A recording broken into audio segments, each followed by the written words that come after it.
کی خواہش پر ان کو یہاں پڑھوایا گیا، ورنہ ان کا مقام یہاں پر نہیں تھا۔ وہ ہمارے بزرگ شعراء میں شمار ہوتے ہیں، ان کی طبیعت کچھ ناساز تھی، اس لیے ان کی خواہش تھی۔ عزیزوں،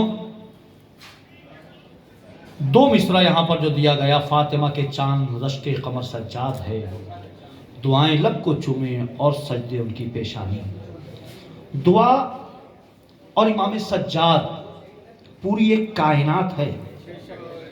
اگر دعا کو پہچاننا ہے، دعا کو سمجھنا ہے، دعا کیا ہے، تو سید سجاد کی زندگی کو پڑھنا ضروری ہے۔ اگر سید سجاد نہ ہوتے تو دعا مانگنے کا طریقہ سلیقہ ہم کو نہیں آتا۔ اور پروردگار جب دعا قبول کرتا ہے تو معصوم کی دعا قبول کرتا ہے، غیر معصوم کی دعا قبول نہیں کرتا۔ اول بھی اس نے معصوم کی دعا قبول کی ہے، اور اب بھی اور آئندہ بھی معصوم ہی کی دعا قبول کرے گا، کبھی غیر معصوم کی دعا قبول نہیں کرے گا پروردگار۔ حضرت موسیٰ کے بعد ایک شخص آئے گا، اے اللہ کے نبی، ہم کیسے دعا کریں، میری زبان تو گناہگار ہے۔ حضرت موسیٰ نے کہا جاؤ اس دوسرے شخص کے پاس، اس سے کہو کہ تمہارے لیے دعا کرے۔ کہا اس نے بھی گناہ کیا؟ کہا اس نے گناہ کیا اپنی زبان سے، تمہاری زبان سے گناہ نہیں کیا ہے۔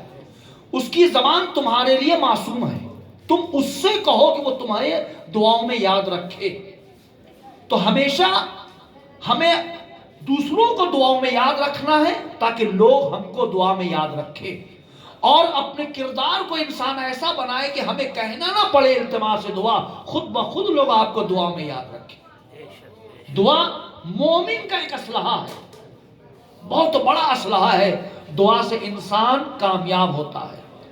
سید سجاد کی زندگی کا اگر مطالعہ کرنا ہے تو سید سجادے کی ایک ایک دعا کو آپ مختصر طور پہ اگر پڑھیں تو ان کی زندگی سامنے ہے کہ کون ہے سید سجاد، کس نے دربار میں اس طریقے سے